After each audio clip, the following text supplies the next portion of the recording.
Now let's take a question from Don on the phones. Don, are you there?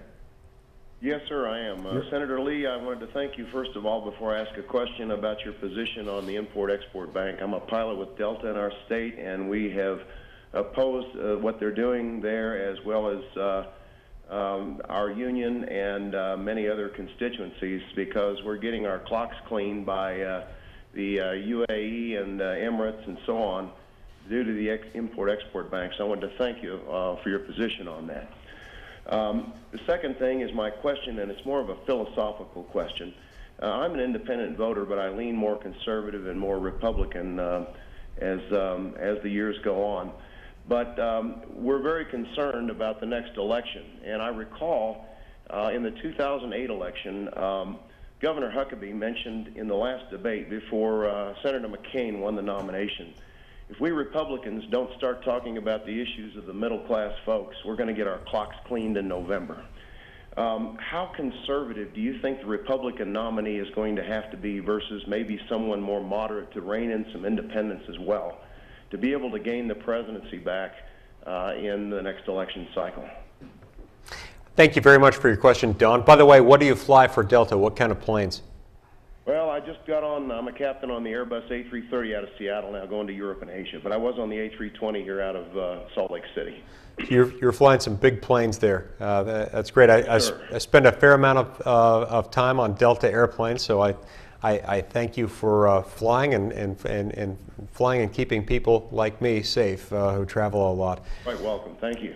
I appreciate your comments on the Export-Import Bank. I will keep up the fight, and that actually ties into how I'll answer your question as far as choosing presidential candidates. You know, I've been saying that more than anything else, we need to find good, solid, conservative candidates who have a track record that makes them principled and positive and proven. And I think one way that we can find a conservative candidate who's principled and positive and proven is to use as one of several litmus tests that we can apply their dedication, their devotion to canceling and ending the Export-Import Bank.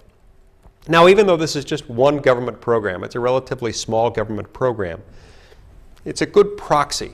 It's a good way of trying to discern how faithful somebody is going to be to the basic purpose of government, to conservative principles. It's also a good proxy for figuring out something that you mentioned is important to you, which is the ability of a presidential candidate to connect to America's poor and middle class. This is exactly why I've been working on a reform agenda over the last 2 years that's designed to communicate the message of conservatism in such a way as to highlight its benefits for economic mobility in America, in such a way as to communicate the fact that we are conservative not in spite of, but because of our compassion. To communicate that if we want to build the middle class and help the poor get out of poverty, then we need to harness the true power of conservative principles.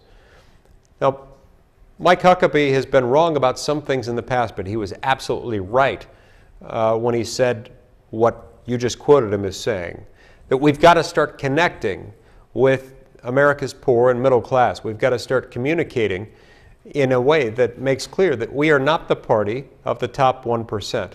We are the party of upward mobility. We're the party of the little guy. We're the party of Main Street and not the party of K Street and Wall Street. I think all of this starts with the idea of what the basic purpose of government is. And again, we can find a candidate who's principled and positive and proven, and somebody who has those characteristics and is a true conservative can win. One of the ways that he can start by doing that, and one of the ways he can demonstrate those things is by showing a commitment to ending the Export-Import Bank.